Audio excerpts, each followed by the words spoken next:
શ્રીનાથજી બાવાનો ઊંચો ઉઠેલો હાથ, હા વાહ વાહ વાહ, અને ઊંચેલા ઉઠેલા હાથમાં 5 આંગળીઓ છે ને, એટલે 5 આશ્રય જીવે કરવાના. નામાશ્રય, કૃષ્ણાશ્રય, ભાગવત આશ્રય, ગુરુ આશ્રય અને ભક્ત આશ્રય. કલિયુગના રાજવંશોનું વર્ણન આવ્યું કે કલિયુગમાં કેવો સમય આવશે. બહુ અદ્ભુત વર્ણન છે કલિયુગનું કે ભવિષ્યમાં સમય આવવાનો કેવો છે. એમાંથી બચવાનો ઉપાય કેવલ ભગવત નામ અને ભગવત સેવા. પ્રભુ જ એકમાત્ર કાળથી બચાવી શકે એમ છે. પ્રભુના નામનો આશ્રય કરજો, પ્રભુની સન્મુખતા રાખજો. 4 પ્રકારના પ્રલયની ચર્ચા કરી છે. સુખદેવજી કહેવા લાગ્યા, મહારાજ 7 દિવસ પૂરા થવા આવ્યા છે. કોઈ પણ ક્ષણે તક્ષક આવતો હશે, તને દંશ દેશે, તારું મૃત્યુ થઈ જશે. હજી તારે કઈ પૂછવું છે? और कुछ जानना चाहते हो? ગદગદિત થયેલા પરીક્ષિત મહારાજ 2 હાથ જોડી સાષ્ટાંગ દંડવત કર્યા. સિદ્ધોસ્મિ અનુગ્રહિતોસ્મિ. ગુરુદેવ, શ્રાપિત હતો, આપના મુખે કથા સાંભળી સમર્પિત બની ચૂક્યો છે. રોમ રોમમાં ભગવાન રમી રહ્યો છે. બધી જ લૌકિક આસક્તિઓ સમાપ્ત થઈ ગઈ છે. સર્વ સંશયો મટી ગયા છે. કોઈ ભય રહ્યો નથી. સાક્ષાત ભગવત કૃપાનો અનુભવ થઈ રહ્યો છે. સામે ઉભેલા ઠાકોરજીના દર્શન થાય છે. બંને હાથ ફેલાવી મારી પ્રતીક્ષા કરી રહ્યો છે મારો ભગવાન. હવે તો આ દેહ પણ બંધન લાગે છે. પક્ષી મોટું થયું, હવે પાંજરું નાનું પડે છે. હવે તો હું ઈચ્છું છું સર્પ દંશ દે, દેહ પડી જાય અને જીવાત્મા પરમાત્માને મળી જાય. ઘટાકાશ પટાકાશમાં લય થઈ જાય. મરશે તો એ જે જન્મ્યો હતો, જે અનાદિ છે એ તો શાશ્વત રહેવાનો છે. કોઈ ભય નથી. સુખદેવજી કહેવા લાગ્યા, હું જ્યાં સુધી અહીંયા છું ત્યાં સુધી તક્ષકની તાકાત નથી કે મારી સામે તને દંશ દઈ શકે. પણ ભગવદ ઈચ્છા છે અને ભગવત લીલામાં કોઈ વિક્ષેપ ન કરી શકાય. ઉભા થયા સુખદેવજી, સાષ્ટાંગ દંડવત કર્યા છે પરીક્ષિત મહારાજે. ભગવત કથાનો એવો પ્રભાવ પરીક્ષિત પર પડ્યો છે. રોમ રોમમાં ભગવાન રમી રહ્યો છે. આનંદ આનંદ વ્યાપ્યો છે. મૃત્યુનો ભય નથી. મૃત્યુ પણ પ્રભુ મિલનની ક્ષણ લાગે છે. કોઈ ઓર પરીક્ષિતની શોધમાં સુખદેવજી આગળ વધ્યા. સુખાસનમાં પરીક્ષિત મહારાજ બિરાજી ગયા. નેત્રો બંધ કરી સામે ઉભેલા ઠાકોરજીનો અનુભવ કરવા લાગ્યા. પ્રતીક્ષા કરી રહ્યા છે પરીક્ષિત. અનંત જન્મોનો વિયોગ છે. આ જન્મમાં ભાગવત મળી તને અને મને મળવાની ક્ષણ તને મળી છે. અવસર મળ્યો છે. તોડ આ બંધન, આજા મેરે પાસ. પ્રતીક્ષા કરે છે પરીક્ષિત મહારાજ, ક્યારેક તક્ષક દંશ દે અને દોડતો ભગવાનની ગોદમાં ચડી જાઓ. જન્મેજય ચારે બાજુ સિપાહીઓને ગોઠવી દીધા. પરીક્ષિતના પુત્ર છે જન્મેજય, જ્યાં સર્પ દેખાય મારી નાખ. મૃત્યુને કોણ રોકી શકે? કોણ મારી શકે? મૃત્યુને કેવલ સુધારી શકાય, મારી ન શકાય. પૂજાની થાળમાં લુપાતો છુપાતો તક્ષક પરીક્ષિત મહારાજની નિકટ આવી ગયો. સરકતો સરકતો સરકતો તક્ષક પરીક્ષિતની સામે ફણા ઊંચી કરીને ઉભો છે. જોઈ રહ્યો છે પરીક્ષિતના મુખમાં આવેલા તેજને. કોઈ ભય નથી, કોઈ ડર નથી, કોઈ લાલસા નથી. આનંદ આનંદ આનંદ વ્યાપે છે. ગંગાજીના તટ ઉપર સુખદેવજીએ કથાને વિરામ આપ્યો. અહીંયા નૈમિષારણ્યમાં સુતજી સૌનકજીને કથા કહી રહ્યા છે. એમણે પણ કથાને વિરામ આપતા કહ્યું, ભવે ભવે યથા ભક્તિ પાદયોસ્તવ જાયતે. પ્રણામો દુઃખ નામ સંકીર્તનમ યસ્ય સર્વ પાપ પ્રણાશનમ. પ્રણામો દુઃખ સમનસ્તમ નમામિ હરિમ પરમ. પ્રભુ, આપનું નામ સમસ્ત દુઃખોને હરનારું છે. પ્રણામ પ્રભુ, અમે આપને વંદન કરીએ છીએ. અને પ્રણામ કરવા માત્રથી ભક્તોના દુઃખોને હરી લેનારા આપ છો. ત્યાં ગંગાજીના તટ ઉપર સુખદેવજીએ કથાને વિરામ આપ્યો. અહીંયા નૈમિષારણ્યમાં સૂતજીએ કથાને વિરામ આપ્યો. અને અહીંયા વૃંદાવનમાં હું કથાને વિરામ આપવા જઈ રહ્યો.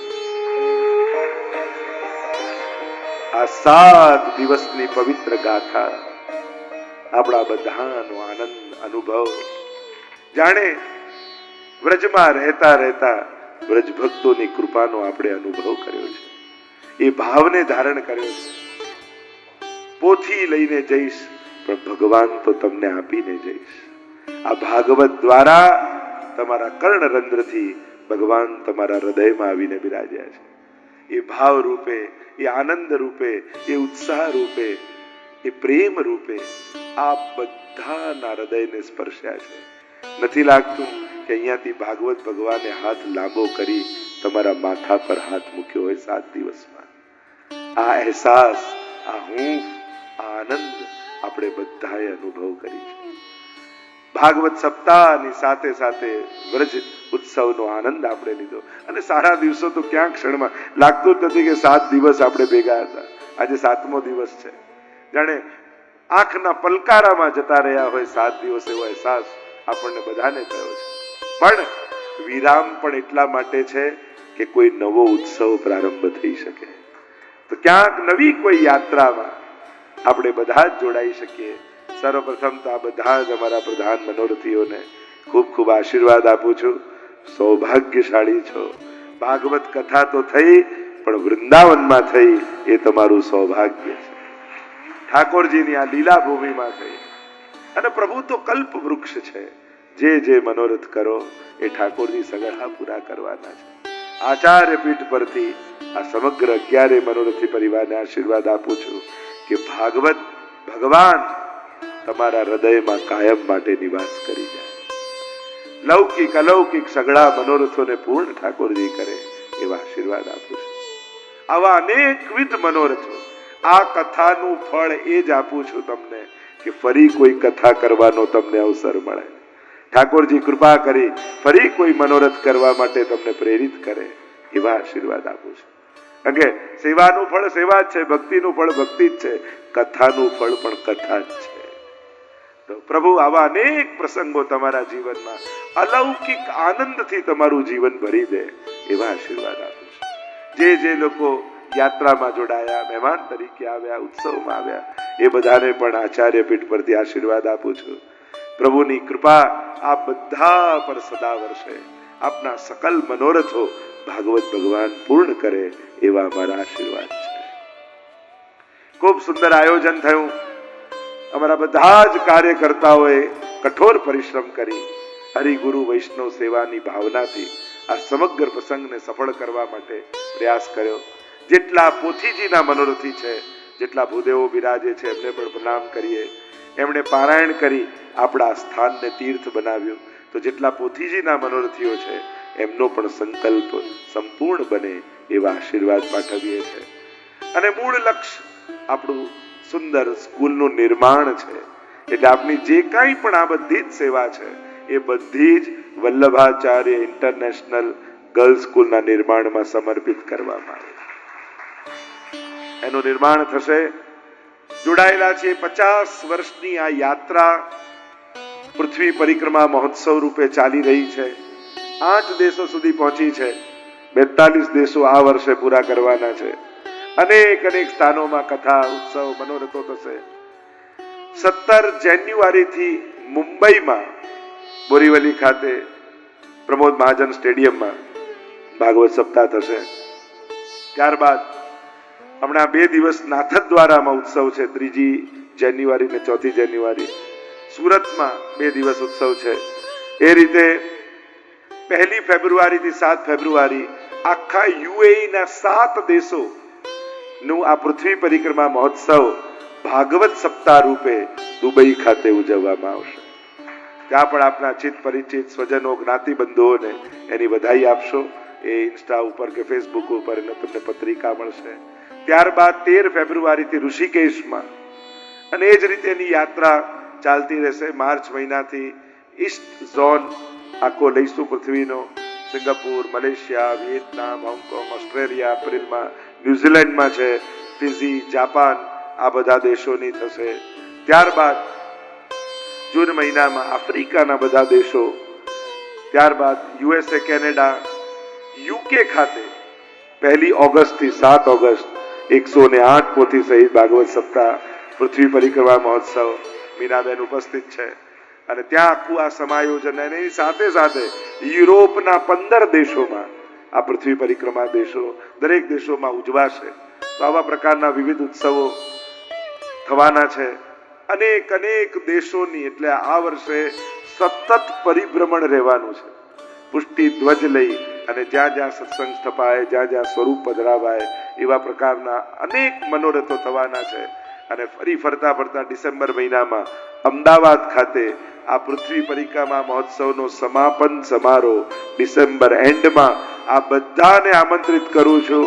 વિશાળ પાયા પર એ ઉત્સવ ઉજવાશે અને આખું વૈશ્વિક વૈષ્ણવ મહાસંમેલન એ સમય આપણે બધા ઉજવીશું. આગળ પણ અનેક પ્રકારના પ્રોજેક્ટો છે. ધીમે ધીમે જેમ જેમ થતા જશે એમ આપણે જોડાતા જઈશું. સ્કૂલના નિર્માણનું આ એક મહાયજ્ઞ આ વર્ષે છે. આ બધાને જોડાવા માટે અનુરોધ કરું છું. ગોલ્ડન મેમ્બર, સિલ્વર મેમ્બર તરીકે પણ જોડાઈ શકો છો અને બીજાને પણ પ્રેરિત કરી શકો છો. આ એક સુંદર મહાયજ્ઞ અને આપણે ઉત્તમ રીતે એને સિદ્ધ કરવાનું છે. ખૂબ પ્રસન્નતા. 7 દિવસ દરમિયાન જે લોકો મનોરથી બન્યા, આ જુદા જુદા જે મનોરથો કર્યા, એના અનેક લોકો ચુંદડી મનોરથથી લઈ કાલનો વિવાહ ખેલના મનોરથ સુધી અનેક મનોરથો દ્વારા આ મનોરથોને આપણે સિદ્ધ કર્યા. આપણું રહેવાનું સ્થાન, ગાડીઓની વ્યવસ્થા, હોલની વ્યવસ્થા, અનેક પ્રકારના અનેક કાર્યો અમારા સર્વ વૈષ્ણવ કાર્યકર્તાઓએ કર્યા છે. અને એ બધાને જે સેવા કરે એને તો આશીર્વાદ સહજમાં પહોંચે જ છે. સન્માન કરતા પણ મોટું છે આશીર્વાદ. અને એમને હું સન્માન નથી કરતો, એમને આશીર્વાદ આપું છું કે આવી જ સેવા સતત એમની બનેલી રહે. અને અમારા તો બધા ચોખ્ખી ના પડે ગયો, અમને કઈ ઉપર અમને કઈ કરતા નહીં, અમને કહેતા નહીં. કારણ કે સેવાનો ભાવ આનંદ અને પોતાનું છે, પોતાનું કાર્ય છે. આ જ વિચારધારા આપણે ગામે ગામ પહોંચાડવાની. દરેક જગ્યાએ જ્યાં જ્યાં વૈષ્ણવ સંઘ ચાલે છે એ દરેક કાર્યકર્તાની અંદર સેવાનો ભાવ કે અમે શું સેવા કરીએ, અમે કેમ કરીએ. સન્માન તો બહારના લોકોનું હોય, ઘરના લોકો તો સન્માન કરે, આપે. એટલે આપણે તો આશીર્વાદ મેળવવાના અને આશીર્વાદ માંગવાના ન હોય. આપણી સેવા ઉત્તમ થાય, એના થકી કોઈ પ્રસન્ન થાય ને તો આશીર્વાદ તો મળી જ જતા હોય છે. તો આશીર્વાદ માંગવાના ન હોય, મેળવવાના હોય. આપણી સેવા ભાવના થકી આપણે આશીર્વાદ મેળવી લેવાના. આ જ ભાવના દરેક ગામોમાં જ્યાં જ્યાં આપણા કાર્યો ચાલતા હોય ત્યારે આ સેવા ભાવ થકી જ્યારે જોડાશો ત્યારે એ કરવાનો આનંદ બદલાઈ જશે. વૈષ્ણવ સંઘ દુનિયાભરમાં એકમાત્ર એવી સંસ્થા છે, આંતરરાષ્ટ્રીય વૈષ્ણવ સંઘ, જેણે 5 ખંડોમાં હવેલીના નિર્માણ કર્યા છે. અમેરિકાથી લઈને ઓસ્ટ્રેલિયા સુધી. અને એક એક સ્થાન વૈષ્ણવ સમાજને ગૌરવ અપાવે એવા સ્થાનો છે. જ્યાં જ્યાં તમે જાઓ છો એ સ્થાનોમાં, જ્યારે હવેલીઓમાં જાઓ, તમને વૈષ્ણવ થવાનું ગૌરવ પેદા થાય. પણ આ બધા કાર્યો એમને નથી થતા. એની પાછળ ત્યાં સંચાલન કરનારા, કાર્ય કરનારા લોકોની 24 કલાકની મહેનત હોય છે, કઠોર પરિશ્રમ હોય છે. કેવા કેવી ચેલેન્જો આવતી હોય છે અને ફેસ કરવાનું હોય છે. 365 દિવસ આ બધા કાર્યો સહેલા નથી. કેટલા લોકો ભોગ આપે છે, ઘસાય છે, ત્યારે આ સફળતા સિદ્ધ થતી હોય છે. તો મારી ખૂબ પ્રસન્નતા દરેક મનોરથીઓને, દરેક યાત્રિકોને, કથાના જે યજમાનો છે, એમના મહેમાનોને, ક્યાં ક્યાંથી લોકો બધા આવેલા છે અને જે આનંદ કર્યો 7 દિવસ માટે, આપણે બધા જ પ્રભુના ચરણોમાં એ જ વિનંતી કરીએ કે પ્રભુ, જ્યાં પણ રહીએ, જે રીતે પણ રહીએ, આપની ભક્તિથી અમને ક્યારે વંચિત ન રાખતા. અમને એવા આશીર્વાદ આપજો કે અમારા વંશમાં, અમારા કુટુંબમાં સદાય પ્રભુની ભક્તિના સંસ્કારો અખંડ અને અવિચલ રહે. એવા આશીર્વાદ પ્રભુ પાસે માંગી મારી કથાને વિરામ આપતા